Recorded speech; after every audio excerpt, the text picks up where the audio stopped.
What got you interested in dogs in the first place, and why did you choose the bandog?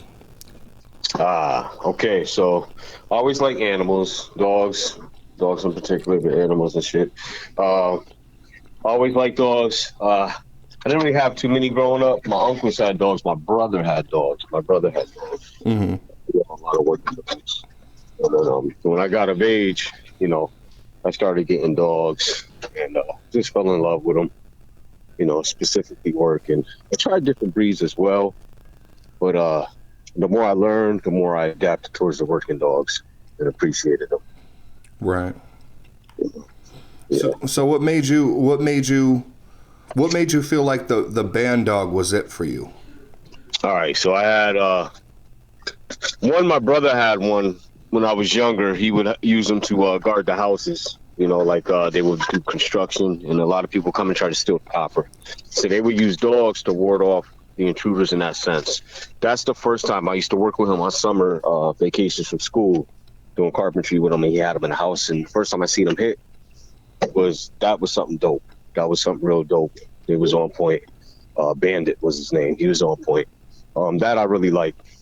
He's always been dogs by. He had Dobermans, German Shepherds. And that shit intrigued me. You know what I mean? Mm-hmm. So I love that. I love the working dogs. My uncles ran plot hounds down in Virginia and game dogs. But for me personally, it wasn't until later that I really liked them and started to mess around with them myself. Right. So what was the foundation? What were your ingredients that you decided to go with as far as your bandogs?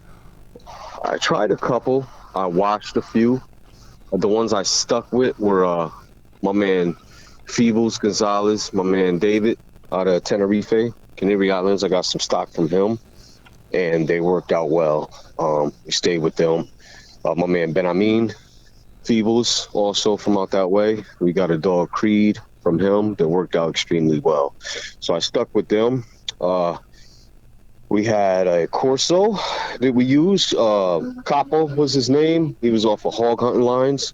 His sire, was a one-eyed Corso hog hunting. A pretty gritty dog. We kept that line in our dogs, and a little Neapolitan. Very cool.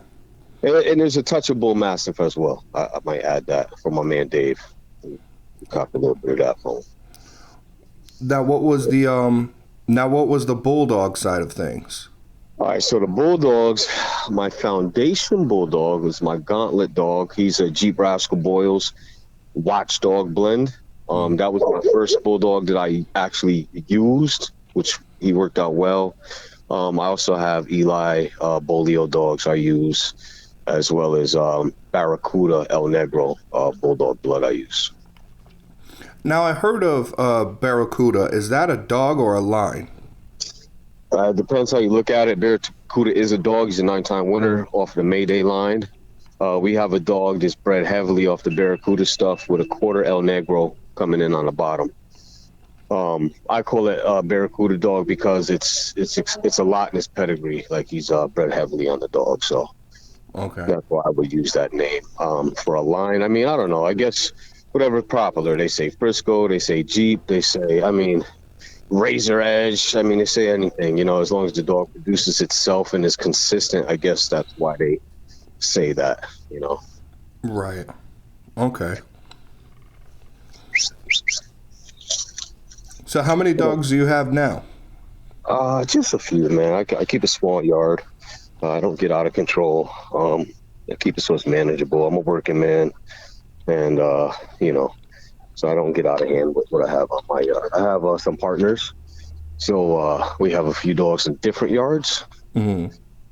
So I have a few different partners, and we do things together. So we keep our yard small and quality over quantity. I gotcha. Yep.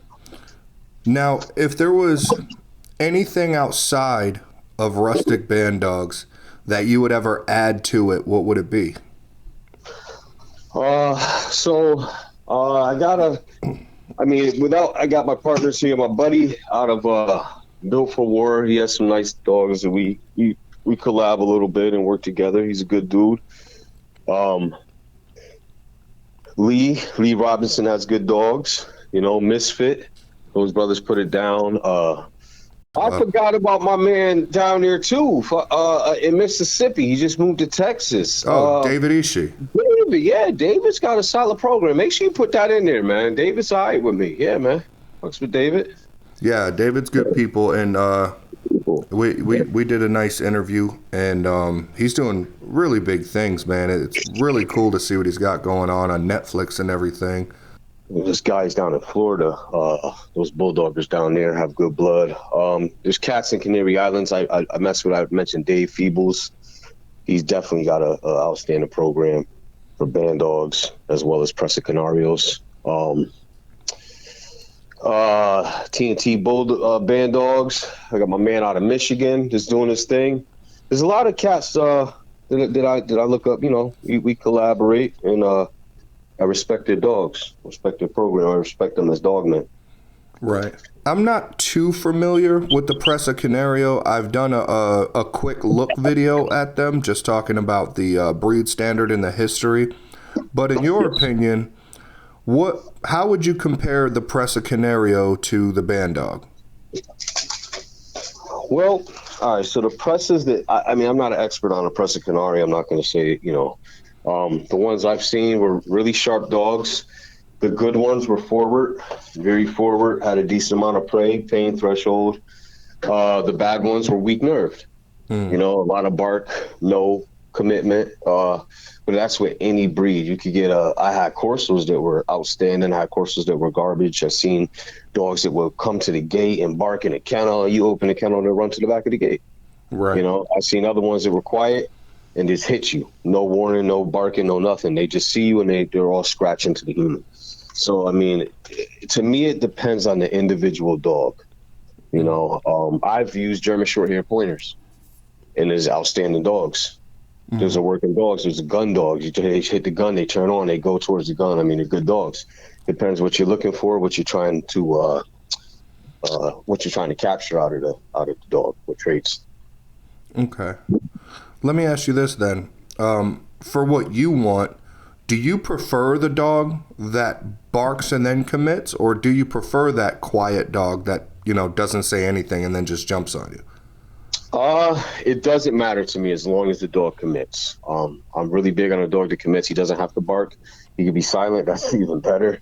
Right. If you want to have a threat display, because sometimes you don't need that much. You know, just a threat display is enough to deter somebody from your property, car, workplace, whatever the dog is guarding.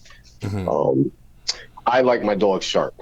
So we did some work today. I like my dogs to, if they see you 50 yards away, certain dogs on the yard, they're just going to go for you. Doesn't matter. They're going to go for you. But they have a specific job. You know, that's a specific job. They don't need obedience to tell them to dial back. Their job is to get rid of the person on the property.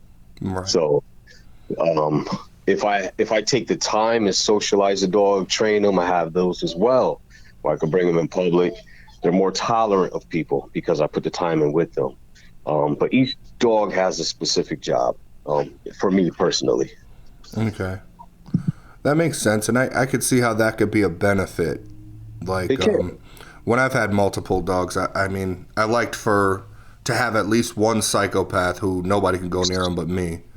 That's right. And then one that would still bite, but I could bring him out in public and, you know, tell him chill out. That's right. So yeah, that makes perfect sense. Now, in your opinion, as far as Bandog ingredients are concerned, what would you prefer if you could only choose one, the Presa or the Corso? Just one. It would depend on the dog again, but from experience, to add in as a blend with like a bull type dog, you know. Right. I mean, it depends on the dog, man. It's a hard one. Then now you're telling me to put like Creed against Capo. Right. So if I would put both of those dogs side by side, I don't know. They're both extremely well-acting dogs. Now, it depends on the dog. Okay. You know, it depends what you're looking for. Maybe a Neapolitan as well. Depends. It depends on the type, because you have the overly sloppy ones. Then you have fit functional Neapolitans, which resemble the Corso very much. Mm-hmm. So, it depends on the dog, man. It really does. Right. Okay. I only ask because that's another hot topic. Everybody's, Presa or Corso, and then sometimes they throw the Dogo into the argument too. You throw a Dogo in. I had shitty Dogos, but that doesn't mean all of them are crappy. I only seen like 2 or 3, so I'm no judge on them. You know what I mean? I see what you mean. Yeah, I can't. I can only judge the dogs that I've seen put hands on and work personally. Right. So, what are some of the things you like to do to test your dog's protection ability and guarding instincts? Yeah, so guarding. Property estate guardian. What we'll do is twilight raids. Did some of these today. Person, they come to the fence line or the fence if you have a picket, whatever it is. They present themselves over the fence. Your dogs are loose in the yard. See what they do. Young dogs, 8 to 10 months, whatever, 6 months, see how they react. You can watch them through a window. You just want to kind of stalk them. Slight agitation with young dogs, see how they act in the yard. Some dogs, when I'm out on a walk, they react on their own. They just have a natural disdain for people. They start it early. It just could be a regular. I encourage it. I don't. That's what I want personally. Sometimes the delay could be too late. That's your life, your kids, your family's life, whatever. Right. So, and it's your responsibility to, or our responsibility to contain that type of animal. Keep the public safe. They have one job and one job only.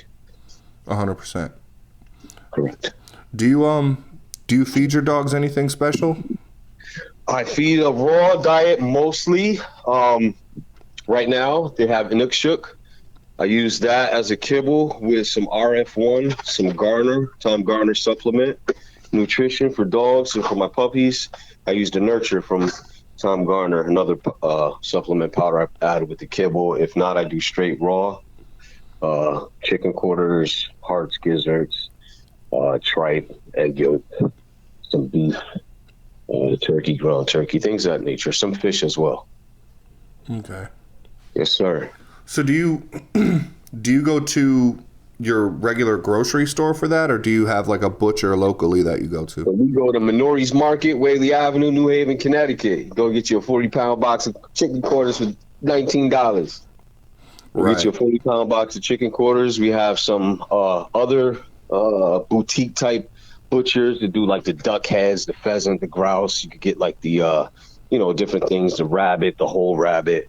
We have those. That's where I get my tripe, actually, my green tripe. I have to go to the boutique, the little shop, butcher shop, smaller shop. They do the other type of the game stuff. I gotcha. Yeah. Well, that's cool. Supermarket, you could grab your gizzards and hearts. You usually could grab those from your local supermarket. The chicken is usually marked up. The beef is usually marked up at your markets rather than your butcher shop. Right. Okay. So, going back to your Bulldog Gauntlet, yes, right? Gauntlet, yeah. What weight range would you put him in?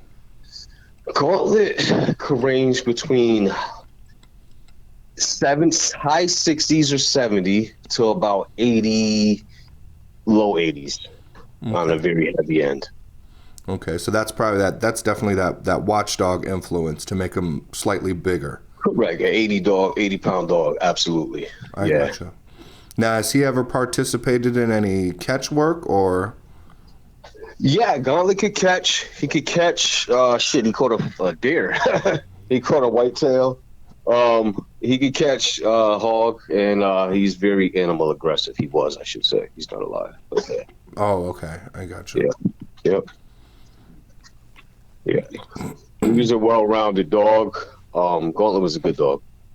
He was a good dog. Now, when you say he was animal aggressive, was he also protective with that?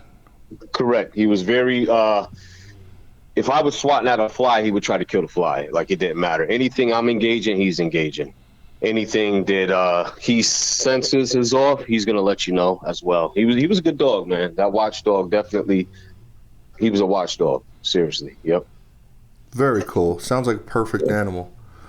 He was good. I mean, he was a hard to raise dog. Like, he would tear stuff up. He had a lot of energy, a lot of drive.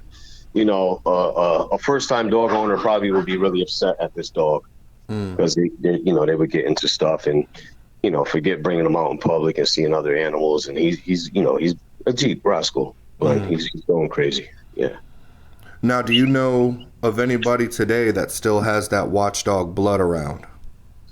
I have it. I have some triple Bred Gauntlet stuff on the yard, double Bred Gauntlet stuff, direct sons.